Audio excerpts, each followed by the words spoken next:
50년대 중반에 중국 정부는 여러 가지 병충해로 인해서 곡물들의 막대한 피해를 입고 있었습니다.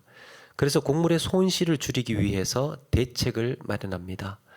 피해 주는 것들이 뭔가를 이렇게 들여다봤더니 대표적으로 네 가지가 곡물에 이 피해를 주고 있더라는 거예요. 예. 그래서 곡식에 곡물에 피해를 주는 게 네 가지가 있었는데 그게 쥐, 또 파리, 모기, 또 참새 요 네 가지가 곡물에 피해를 주는 해충이었습니다. 그래서 이걸 피해를 주는 해충으로 규정을 하고 박멸 운동에 들어갑니다. 1958년부터 62년까지 벌였던 사충 제거 운동이라고 합니다. 중국에서 했던 네 가지 해충 없애자. 그 중에 하나가 참새 박멸 운동이었습니다. 전국적으로 학교, 마을, 직장 단위로 주민들을 동원해서 참새 박멸 운동을 실시를 합니다. 북 두드립니다. 막 냄비 두드립니다. 그러면서 참새가 앉지 않도록 이렇게 쫓아내는 그런 역할도 하고, 둥지 찾아서 참새 둥지가 보이는 대로 막 다 부수고 알 깨고, 그리고 총이나 새총, 저거 다 참새 잡은 것들이에요. 저렇게 해서 마차로 싣고 가면서 이 퍼레이드를 하는 겁니다. 이만큼 잡자, 우리가 잡았다. 그렇게 해서 참새를 대량 학살을 하게 됩니다. 그게 그렇게 1958년 한 해에만 해도 보고서에 2억에서 20억 마리에 놀래주세요. 20억 마리의 참새들이 죽은 것으로 그렇게 보고가 됐습니다. 엄청난 성과였습니다. 사람들이 올라가서 지금 참새 집을 부수는 장면입니다. 그런 것들이 다 기록에 있습니다. 자, 그러면 이제 곡물 수급이 늘어나야 될 거 아닙니까? 참새 다 잡았으니까. 중국 땅덩어리가 얼마나 넓습니까? 근데 그거 참새를 다 싹 씨를 말렸으니까 이제 곡물 수급이 늘어나야 될 것 같은데, 더 좋아져야 될 것 같은데 더 큰 문제가 생깁니다. 참새가 제거되면 무슨 일이 벌어지겠습니까? 이제는 곤충이며 메뚜기들의 포식자가 사라진 겁니다. 그래서 삽시간에 곤충들 개체 수가, 메뚜기들이 엄청나게 급증을 합니다. 이들의 공격 대상 역시 곡물이었습니다. 곤충들은, 벌레들은 이제 아예 곡식, 곡물 이런 걸 하는 것이 아니고 처음부터 농작물부터 이제 피해를 주기를 시작합니다. 그래서 곡물 생산량이 급격하게 떨어지게 됩니다. 쌀이나 밀을 생산할 수 없게 되자, 쌀이나 밀 생산해봐야 막 벌레, 메뚜기 이런 것들의 공격을 받으니까요. 다른 대체작물로 이제 고구마를 키우면서 그렇게 하는 농민들이 늘어나게 되었다고 합니다. 게다가 기근까지 겹치면서 중국 전역은 식량 부족과 기근을 같이 동시에 맞이해야 했습니다. 그게 1958년 9년 어간에 있었던 일입니다. 학자마다 차이가 있지만요, 여러 가지 여기저기 찾아보니까 이 대부분 대략적으로 이야기하는 것이요, 수천만 사람들이 이 어간에 관련해서 이 굶주림과 영양실조로 죽어갔다고 합니다. 우리나라 수천만이면 우리가 인구 다지만 중국의 수천만은 표시나지도 않고 통계 잡을 수도 없는. 그래서 이 약간 4대 해충 제거 운동을 살짝 비틀어요. 약간 바꿉니다. 참새를 4대 해충에서 제외시키고 거기에 이제 빈대를 추가합니다. 그게 이제 4대 해충 운동이 되었는데, 나중에는 이 참새가 필요하다는 것, 야, 우리가 이건 너무 이렇게 했구나라는 것을 깨닫고 나서 보완하기 위해서 소련에다가 수십만 마리의 참새를 다시 들여왔다고 합니다. 다시 들여와서 개체 수를 좀 어떻게 좀 유지를 시켜보려고 했다고 합니다. 생태계 전체 질서를 감안하지 않고 당장의 눈앞에 있는 문제만, 참새가 그거 곡물을 쪼아먹고 하는 것만 보니까 저거 없애야 되라고 됐던 거죠. 전체적인 질서와 체계를 보지 않고. 그러니까 좁은 시각에서의 대책인 겁니다. 좁은 시각의 대책을 마련했다가 더 큰 낭패를 보게 되었던 겁니다. 이거는 우리 신앙생활에서도 그대로 적용이 됩니다. 사람들은요, 당장 눈앞에 닥친 위기, 당장 눈앞에 닥친 불편함, 불안, 두려움 이런 것들을 해결하기 위해서 뭔가 대책을 세우곤 하죠. 그게 이제 이 문제를 쉽게 해결해 줄 것 같습니다. 이렇게 하면 수월할 것 같아요. 이렇게 하면 편할 것 같습니다. 확실한 대책이 눈앞에 보입니다. 쓰지 않겠습니까? 그런데 우리 신앙생활에서 대체에 불과한, 절대로 대체해서는 안 되는 한 가지가 있습니다. 그게 바로 하나님이에요. 하나님을 대체해서는 안 되죠. 그럼에도 사람들은 하나님 이외에 다른 대안을 찾고 그러다가 엄청난 곤혹을 치르는 경우를 종종 보게 됩니다. 오늘 말씀에 사울이 그랬습니다. 사울. 말씀을 통해서 주머니에 챙겨둔 하나님 이외의 대책, 그게 뭔지, 내가 지금 만지작거리고 있는 그 대안은 무엇인지를 돌아보고 오직 하나님만을 붙들고 의지하는 우리 모두가 되시기를 바랍니다. 먼저 사울의 집요한 추격이 이제 지긋지긋해진 다윗이요, 블레셋 가드 왕 아기스에게로 망명을 하게 되죠. 그는 생존을 위해서 그리고 아기스에게 조공을 바칠 목적으로 이곳저곳에 이제 약탈과 학살을 일삼습니다. 이것은 하나님의 뜻을 묻지 않고 내린 자기 선택이었습니다. 대책이었습니다. 다윗도 그런 대책을 안 되겠다, 이제 방법이 없다. 도망 다니는 것도, 이스라엘 안에서 도망 다니는 것은 이거는 안전할 수가 없는 거다. 그래서 블레셋 아기스에게로 도망했던 거예요. 그게 대책이었습니다. 다윗의 대책. 다윗은 이 사울의 추격이 없는 땅에 가서 살다 보니까요, 비록 학살을 하고 약탈을 할지언정 그래도 숨 좀 쉴 것 같았습니다. 사울이 안 쫓아오니까. 그런데 이런 선택의 대가를 치러야 하는 곤란한 순간이 찾아오고 있었습니다. 바로 블레셋이 이스라엘과 싸우기 위해서 군대를 모집하기 시작을 한 겁니다. 블레셋이 이스라엘과 싸우려고 군대를 모집을 합니다. 전쟁 준비를 하는 거예요. 가드왕 아기스가 다윗에게 말합니다. 다윗을 부릅니다. 야, 너 같이 참전하자. 너 이제 블레셋 편에서 이스라엘과 싸우는 거야. 그렇게 이제 이 명령을 내리니까요, 다윗이 뭐라고 합니까? 2절에 보니까 그러면 당신의 종이 행할 바를 아시리이다. 약간 이렇게 완곡하게 표현을 하고 무슨 얘기인지 잘 모를 것 같은데요, 공동번역이 이렇게 표시를 정확하게 이야기를 합니다. 알겠습니다. 분부만 내리시면 그대로 하겠습니다. 그러니까 아기스 왕이 다윗에게, 야, 너 우리 이스라엘하고 지금 싸우러 가는데 너 같이 나가. 그러니까 알겠습니다. 분부만 내리십시오. 그러고 있는 겁니다. 다윗은 살기 위해서 블레셋으로 도망을 쳤습니다. 그리고 아기스에게로 충성 맹세를 했습니다. 그 다음에 조공을 바치기 위해서 약탈을 하고 살인을 하고 학살을 해왔습니다. 급기야는 지금 블레셋 편에 서서 이스라엘과 싸워야 하는 처지가 된 거예요. 당장의 생존이 절박했습니다. 처음에는 블레셋으로 갈 때만 해도 그래도 먹고는 살아야지 라고 해서 간 거 아닙니까? 그렇게 해서 갔는데 하나님께서 인도하시지 않은 길로 한 걸음씩 걸어가다 보니까 어느새 어디까지 갔습니까? 이스라엘을 대적해야 하는 블레셋 편에 지금 서 있는 거예요. 살려고 한 걸음씩 걸어가다 보니까 하나님의 뜻을 구하지 않고 하나님의 말씀을 따르지 않고 한 걸음씩 가다 보니까 지금 어느샌가 이스라엘을 지금 사람들을 죽여야 하는 블레셋 편에 서 있더라는 겁니다. 한편 사울은 블레셋 연합이 쳐들어온다는 소식을 듣자 이제 사울도 발등에 불이 떨어진 거죠. 전쟁 준비를 해야 했습니다. 이스라엘을 치러 온 이 블레셋은 수넴에다가 진을 치고 또 사울과 이스라엘은 길보아라는 곳에 이제 진을 칩니다. 대치를 지금 하기 시작을 한 겁니다. 이 진영을 갖추어서 조금 있으면 이제 싸울 준비를 하고 있는 겁니다. 막상 블레셋 군대가 와서 보니까요, 야, 세상에 어마어마한 군인들이 온 겁니다. 겁이 덜컥 났습니다. 사울이 생각을 해보니까, 야, 이거는 우리가 싸우면 무조건 진다, 100%.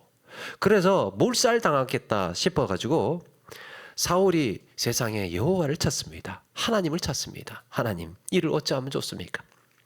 그렇게 절박한 심정으로 하나님께 도움을 청하는데요, 하나님이 대답하시지를 않아요. 응답이 없습니다. 오늘 6절에 보니까 여호와께서 꿈으로도 우림으로도 선지자로도 대답하지 않으신다고 했습니다. 예, 꿈에서도 안 나타나고 말씀하시지도 않고, 우림이 뭡니까? 우림과 둔님, 제사장의 그 가슴 안에 있는 그 제비뽑기의 돌 아닙니까? 그래서 하나님의 뜻이 무엇인지 그걸 보고 이제 판결을 하게 되는. 그리고 또 선지자한테도 물어봅니다. 선지자 불러다가 하나님께 좀 여쭈어봐라, 네가 좀 물어봐라. 그랬더니 아무런 반응이 없으시다고 헛수고를 지금 하고 있는 겁니다. 온 수단과 하나님의 뜻을 구하기 위해서 온 수단과 방법을 다 찾아봤는데요, 하나님께서 응답하시지 않습니다. 블레셋은 코앞에 지금 들이닥쳐 와 있고 하나님은 온갖 방법을 다 동원해도 응답하지 않으십니다. 어떻게 해야 합니까? 대책이 필요했습니다. 대책을 세워야 했습니다. 그래서 신하들에게 야, 신접한 여인 좀 찾아봐라, 점치는 여인 좀 찾아봐라 해서 찾으라고 합니다. 일찍이 사무엘이 사울은요, 사무엘이 죽고 난 다음에 이 앞에 보니까 무당과 박수를 쫓아내었다라고 했습니다. 이 점치거나 미신적인 의식을 금지했던 모양입니다. 예, 미신, 박수, 우상, 미신, 또 무당 이런 것들을 금지령을 내렸습니다. 그런데 이 하나님의 침묵에 견디지 못한 사울이요, 다시 이제 자기가 쫓아냈던 그들을 다시 지금 찾고 있는 겁니다. 마침 엔돌에 신접한 여인이 있다는 보고가 올라옵니다. 근데 이제 또 막상 가려고 하니까, 자기가 쫓아내고 금지한 그 무당을 찾아가려고 하니까 이게 체면이 서지를 않는 겁니다. 예, 왕이 쫓아내고 막 금지할 때는 언제고 이제 또 물으러 와? 뭐가 궁금해서? 이러니까 이게 체면이 서지를 않습니다. 그렇다고 다른 방법이 있는 것도 아니고, 그래서 어떻게 합니까? 변장을 합니다. 사울이 변장을 해서 다른 사람인 것처럼 옷을 해입고는 그 밤에 그 여인을 찾아갑니다. 가서 여인에게 말합니다. 당신 그 신접한 술법으로 영혼도 불러낸다며, 귀신도 불러낸다며, 내가 찾는 사람이 하나 있는데 좀 불러줘. 그러니까 그 여인이 자기 눈앞에 있는 사람이 사울인지도 모르고, 아니 지난번에 사울 왕이 벌써 그거 금지시킨 거 모릅니까 당신? 난 이제 그런 일 안 해요. 이제 감도 떨어졌고 손 놓은 지도 오래됐고, 괜히 그런 일 했다가 발각되면 큰일 나요. 그러니까 사울이 괜찮다고, 내가 그 뒤탈 나지 않도록 할 테니까 걱정하지 말라고. 그래요? 그럼 내가 부를까요? 누구 부를까요? 그러니까 사울이 사무엘 좀 불러줘. 사무엘 불러달라고 합니다. 그렇게 신접한 여인이 뭔가 주문을 중얼중얼 외우더니 진짜 사무엘이 올라오는 겁니다. 예전에는 안 올라왔는데도 막 올라왔다고 그러면서 막 돈 받고 그랬는데요, 이번에는 진짜로 올라온 거예요. 그러니까 이 신접한 여인이 깜짝 놀라는 겁니다. 진짜 올라온 것을 보고 곁에 있는 사람이 지금 사울이라는 것을 알아차립니다. 당신 왜 나한테 지금 거짓말했냐고 깜짝 놀란 거예요. 그러니까 이제 옆에서 사울이 보니까 신접한 여인이 뭔가 주문을 외우더니 뭔가 이렇게 올라오는 것 같은데 깜짝 놀라서 당황한 것을 보고 사울이 묻습니다. 야, 뭐가 보여? 넌 지금 뭐가 보여? 지금 무슨 일 생겼어? 누가 올라와? 그러면서 인상착의도 물어보고 무슨 옷 입었는지 어떻게 생겼는지 이렇게 물어보니까 사무엘이 진짜 올라온 겁니다. 그렇게 올라온 사무엘이 사울에게 호통을 칩니다. 15절에 아니 왜 나를 불러서 성가시게 하느냐고, 나를 불러서 지금 성가시게 하느냐고. 그러니까 사울이요, 지금 블레셋이 쳐들어왔는데 하나님의 응답을 듣고 싶은데 같은 방법을 다 써봐도 하나님께서 대답하지 않으셔서 지금 내가 당신을 부른 거라고. 그러니까 사무엘이 참, 여호와께서 이미 당신을 떠나셨고 당신 대적이 되었는데 그런 걸 왜 나한테 묻는 거냐고 말합니다. 당신 여호와 하나님과 지금 대적 아니냐, 적인데 하나님의 뜻을 왜 나한테 묻는 거냐. 그리고 사울은 사무엘에게 날벼락 같은 이야기를 듣습니다. 19절에 여호와께서 이스라엘을 너와 함께 블레셋 사람의 손에 넘기시리니 내일 너와 네 아들들이 나와 함께 있으리라. 내일 너와 네 아들들이 나와 함께 있으리라. 이게 뭔 말입니까? 너 내일 죽는다는 얘기예요.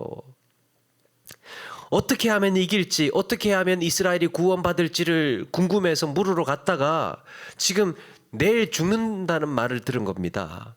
멸망의 선언이었습니다. 넌 끝장이야 내일. 그 말을 듣는 순간 사울이 맥이 풀립니다. 안 그래도 하루 종일 아무것도 못 먹고 부랴부랴 신접한 여인을 만나러 왔더니 넌 이제 끝이야 라는 말에 이 사울이요 멍해져서 푹썩 주저앉은 거예요. 사울은 더 이상 이제 갈 곳이 없었습니다. 그렇게 서서히 종말을 맞이합니다. 여러분, 성경에 하나님 없는 부득이한 대책, 하나님 없이 대책을 세웠다가 더 큰 낭패, 더 큰 어려움을 당하는 경우를 우리는 종종 보게 됩니다. 대표적인 게 그거예요. 아브라함이요, 하나님께서 아브라함에게 아들 주시겠다고 약속을 하셨잖아요. 그런데 오랜 세월이 지났습니다. 10년이 지나도 감감무소식인 거예요. 견디다 못한 아내 사라가 아브라함을 설득을 합니다. 이 정도 기다렸으면, 여보, 이 정도 우리가 기다렸으면 된 거 아니냐. 이제 허송세월, 이제 더 나이 더 들기 전에, 지금도 늦었지만 허송세월 그만 보내고 내 몸종 하갈이 있는데 하갈을 통해서 그냥 아들 낳으라고 그렇게 권합니다. 또 아브라함이 그걸 듣습니다. 이 아브라함의 대책이 뭡니까? 하갈이라는 사라의 몸종이었습니다. 그렇게 해서 낳은 아들이 이스마엘이에요. 그런데 하나님의 약속은 여전히 사라를 통해서만 낳게 될 거라는 거였습니다. 결국 하나님의 말씀대로 사라를 통해서 이삭을 낳습니다. 그런데 문제가 생깁니다. 이삭이 젖되던 날에 잔치를 벌이게 되는데요. 그 자리에서 이스마엘이 이제 한 열 몇 살 됐겠죠. 이스마엘이 그 꼬맹이 이삭을 조롱을 하는 거예요. 막 희롱을 하는 겁니다. 옆구리 쿡쿡 찌르고 막 때리고 막 그랬겠죠. 막 주인 안 본다고, 네가 나서 막 이러면서 이게 미웠던 것 같아요. 화가 난 사라가 그걸 보니까 완전히 뒤집어진 거죠. 화가 난 사라가 화가 나서 하갈과 이스마엘을 내쫓아 버립니다. 또 나중에요, 이 이삭의 손자 되는 요셉이 애굽으로 팔려가잖아요. 형들의 손에 의해서 팔려가는데요. 그때 팔려갈 때 누가 요셉을 노예로 사서 애굽의 보디발에게 넘깁니까? 이스마엘의 자손들이 이 이삭의 자손들을 그러니까 이 두 집안이 앙숙의 집안이 하나 생산이 되었던 겁니다. 아브라함의 인간적인 방법, 대안이라고 했던, 대책이라고 썼던 인간적인 방법이 이렇게 두고 그 둘 사이에 아픔이 되었던 겁니다. 가문의 분열과 상처를 남깁니다.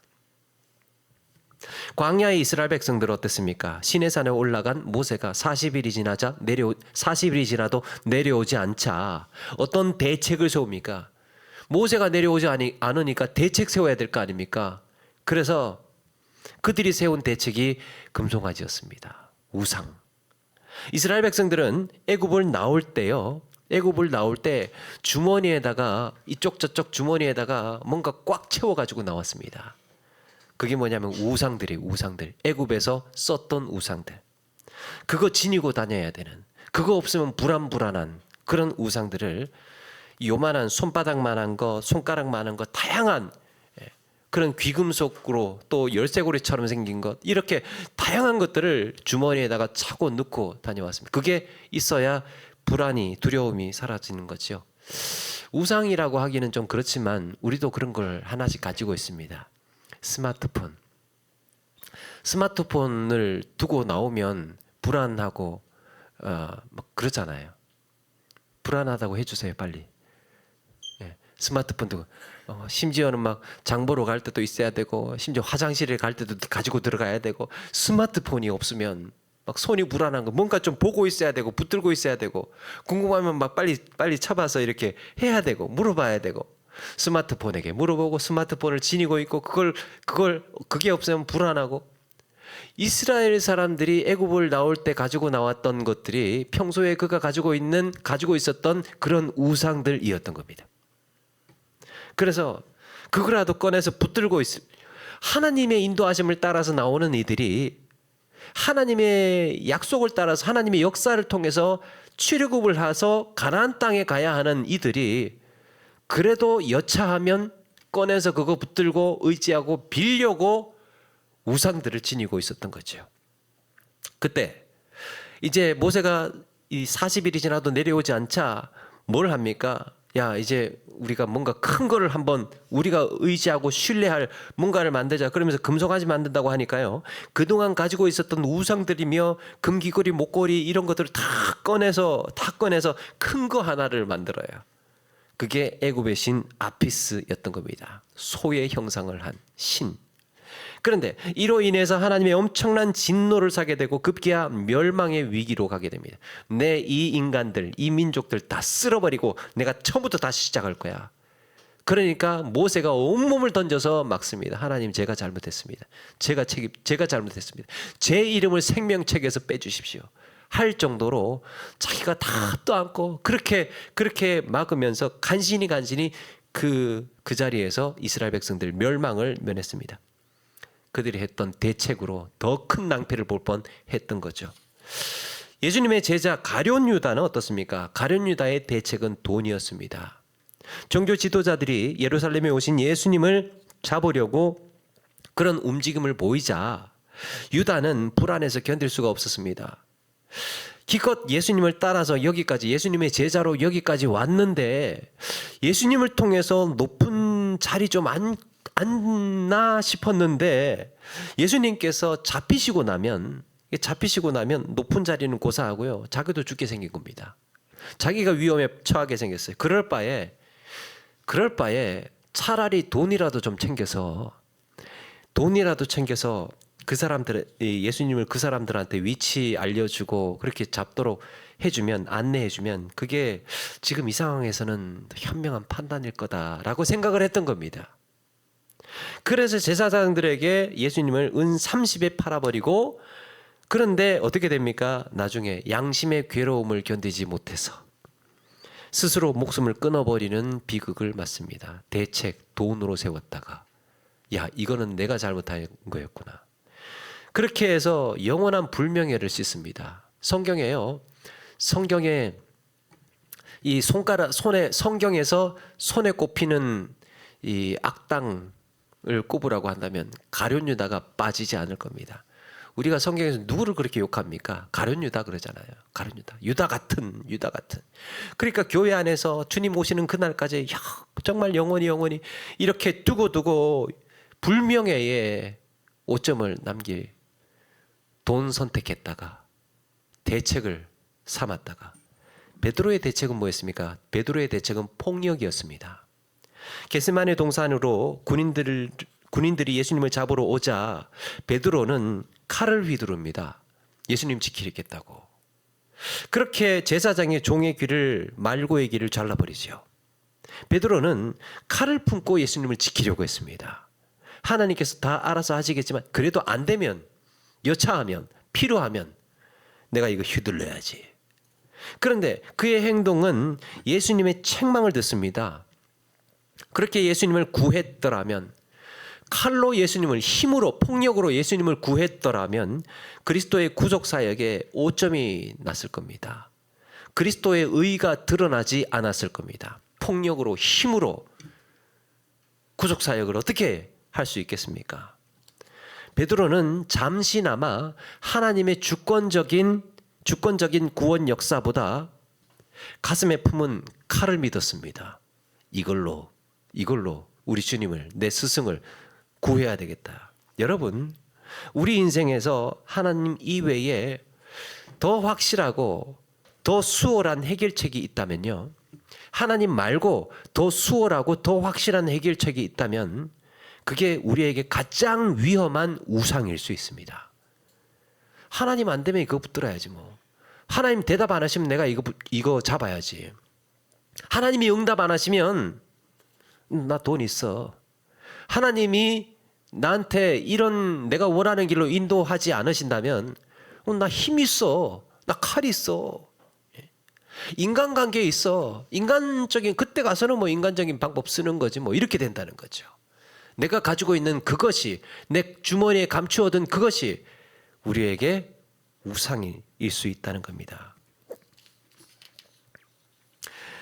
아브라함의 인간적인 방법은 그렇게 해서 곤혹을 치렀고 광야의 이스라엘은 그 대책 때문에 멸망을 당할 뻔했습니다. 가룟 유다는 예수님보다 차라리 돈을 믿겠다고 했다가 비참한 죽음을 맞습니다.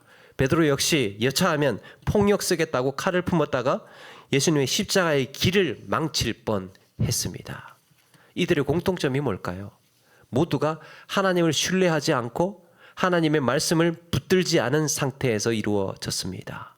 한마디로 하나님을 대신하는 대책 세웠다가 더 큰 어려움과 낭패를 직면하게 된 것입니다. 인간은 통제불능의 상황을 맞이하면요 굉장히 견디기 힘들어한다고 합니다. 뭔가 지금 불안해. 뭔가 지금 상황이 안 좋게 흘러가고 있어. 그런데 우리는 심리적으로 그런 생각이 드는 거예요. 야, 그럼 내가 뭔가를 좀 해야 되는 거 아니야? 내가 뭐라도 좀 대책을 세워야 되는 거 아니야? 그런 생각이 든다는 거죠. 이게 신앙에서도 하나님이 아니어도 뭔가 내가 안심할 수 있는 대책이 필요하다라는 겁니다. 하버드대의 심리학 교수인 엘렌 랭거라고 하는 사람이요, 통제의 환상이라는 얘기를 합니다. illusion of control이라고 해서 통제의 착각, 통제의 환상. 사람들은 실제로 내가 통제할 수 없는 상황임에도 불구하고 마치 내가 결과를 조종할 수 있다고 착각한다는 거예요. 내가 이렇게 하면 이렇게 되겠지라는 그런 착각이 있다는 겁니다. 그런 심리 현상이 통제의 환상이라는 겁니다. 예를 들면 이런 겁니다.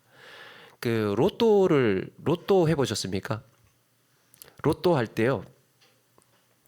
빨리 누군가 했다고 해주시면 좋겠네요.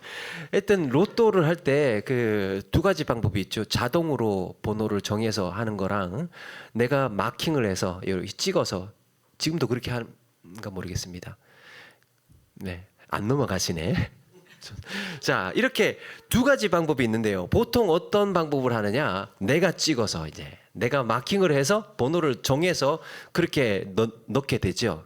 그런데 그러면 이제 좀 당첨될 가능성이 좀 더 커질 거라고 생각을 한다는 거예요. 그런데 실제로 통계를 보면 당첨 확률이 자동으로 하나, 내가 찍어서 하나 똑같다는 거예요. 주사위를 던질 때, 윷놀이를 할 때도 마찬가지입니다. 주사위를 던져야 되면 한 6이 나와야 되면 6 나오게 해달라고 막 이러면서 6 나오게 하려고 살살 이렇게 살살 던지잖아요. 6 나오도록. 그래서 살살 던지면 6이 나오는 경우도 있겠지만 안 나오는 경우도 있죠. 윷놀이를 할 때도 어떻습니까? 윷놀이를 할 때 윷이나 모가 나와야 되면 윷이나 모가 나와야 될 것 같은 힘 조절을 해서 이렇게 싹 이렇게 던지잖아요. 아니면 굴리든지, 예? 굴리든지. 그런데 확률상 던지거나 굴리거나 때리거나 놓거나 확률상 윷이나 모가 나올 확률은 같다는 겁니다. 내가 뭔가 액션을, 다른 조치를 취해도, 대책을 해도 같다는 거예요. 제가 문제 하나 드리겠습니다. 엘리베이터를 탈 때요, 엘리베이터를 탈 때 닫힘 버튼을 누르면, 닫힘 버튼을 한 번 누르는 게 엘리베이터의 문이 빨리 닫힐까요? 아니면 급하게 빨리 다다다다닥 누르는 게 엘리베이터 문이 빨리 닫힐까요? 네? 똑같습니다. 근데 우리는 급한 마음에 어떻게 합니까? 엘리베이터 문을 한 2번, 3번씩 빨리 닫히라고 이렇게 누르잖아요. 이게 통제의 환상이라는 겁니다. 내가 이걸, 내 상황을 조작할 수 있고 내 상황을 이렇게 조치해서 뭔가 해서 다른 결과, 조금 더 나은 결과를 얻을 수 있겠다고 생각하는 환상, 그런 착각. 여러분, 이게 우리 신앙생활에도 일어나는 일이라는 겁니다. 사울이 그랬습니다. 예전에요, 블레셋과의 전쟁에서 사무엘이 와서 빨리 제사를 드려야 되는데 사무엘이 도착을 안 하는 거예요. 사람들은 두려워서 불안해서 막 두세 사람씩 막 슬슬슬 빠져가고 그렇게 군인들이 뒷걸음치고 있었는데, 그때 사울이 어떻게 합니까? 안 되겠다, 내가 제사를 드려야 되겠다, 내가 제사를 드려야 되겠다고 해서 드렸는데 그걸 하나님께서 받으실 거라고 착각을 했던 겁니다. 이렇게 하면 내가 승리할 수 있겠지, 이렇게 하면 이길 수 있겠지, 이렇게 하면 하나님께서 받으시겠지. 자기가 그 상황을 통제하고 제사를 드렸던 것, 그러면 하나님이 받으실 거라고 생각을 했던. 그런데 그는 하나님을 신뢰하기보다, 하나님의 방법을, 하나님의 말씀을 의지하기보다 대책을 찾고 오히려 하나님을 통제하려고 했던 겁니다. 하나님, 내가 제사 드렸으니까 됐지요. 하나님, 내가 제사를 드렸으니까 하나님께서 이거 받으시는 거죠?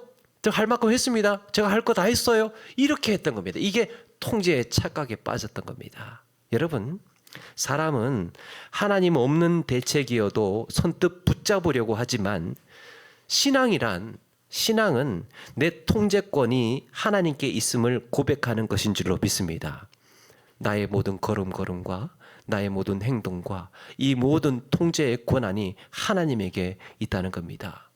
내가 내 삶을 통제하고 조절하고 이렇게 하는 모든 것들은 지혜로운 것일 수 있으나, 그것이 하나님과 관련된 것이면, 하나님의 말씀과 관련된 것이면 이 모든 몸부림이 하나님에게 단 0.001%도 영향을 미치지 않는다는 겁니다. 여기에 하나님이 계시는가를 보아야 된다는 거예요. 이게 효과적인 방법인가? 이렇게 하면 더 효율성이 있는가? 그걸 보기 전에 내가 지금 이 대책을 쓸 건데 여기에 하나님이 계시는가를 물어보아야 한다는 겁니다. 내가 지금 쓰고 있는, 내가 지금 생각하고 있는 이 방식이, 내가 지금 붙잡으려는 대책이 하나님께 묻고 나온 것인가? 하나님께 뜻을 구하고 나온 것인가를 물어야 한다는 겁니다. 하나님의 침묵이 이어질 때 우리가 해야 할 일은 하나님 없는 대책을 찾을 것이 아니라, 내가 뭐가 문제지? 하나님 앞에 내가 뭐가 문제지? 하나님을 떠나지 않으려면 어떻게 해야 되지? 지금 나는 블레셋으로 도망을 쳐야 되고, 지금 나는 여기서 뭔가를 일을 해야 될 것 같은데, 이런 대책을 세울 때에 하나님을 떠나지 않는 대책을 세우려면 어떻게 해야 되지? 그걸 고민해야 된다는 거죠. 말씀을 마칩니다. 사울은 대책을 찾다가 왕의 자리를 잃었습니다. 다윗은 대책 없이 하나님만 붙들다가 왕이 되었습니다. 우리는 여기서 굉장히 중요한 것을 보게 됩니다. 인간의 생각으로, 인간의 노력으로 뭔가를 대책을 만들고 그렇게 사는 것이 하나님의 마음을 움직이는 것이 아니라는 거예요. 하나님의 뜻대로 살아가는 것이 아니라는 겁니다. 차라리 대책이 없을지언정 하나님을 신뢰하고 말씀을 붙드는 그 인생이 하나님께서 길을 인도하시고 아름다운 결과로 안내하신다라는 겁니다. 하나님 없는 대책은 당장의 상황은 바꿀지 모르지만 하나님은 우리 인생의 방향을 지켜주십니다. 아무리 기가 막힌 대책이어도 하나님이 없는 거라면 버려야 할 줄로 믿습니다. 이 땅에 사는 날 동안 이런 다짐과 결단으로 하나님 외에 대책 세우지 않고 살겠습니다 고백하고 다짐하며 나아가시는 저와 여러분 되기를 주의 이름으로 축원합니다.